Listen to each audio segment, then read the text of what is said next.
Miks on teinekord pandud mitme haiguse vastane kaitse ühte vaktsiini kokku? Ühte vaktsiini võib panna näiteks 6 erinevat haigustekitajat sisse, sest immuunsüsteemile ei kujuta see mitte mingisugust märkimisväärset ülesannet toimetada 6 erineva tekitajaga korraga, sest inimese immuunsüsteem saaks hakkama tegelikult ka umbes kvadriljoni erineva võõra antigeeni ühiku või osakesega toimetamisega korraga, ilma et see talle mingisugust märkimisväärset koormust põhjustaks.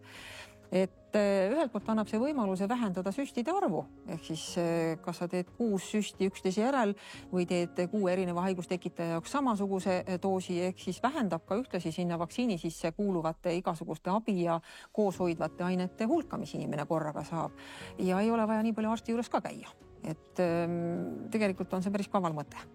Rohkem infot vaktsineerimise kohta leiab Tervisekassa veebilehelt vaktsineeri.ee.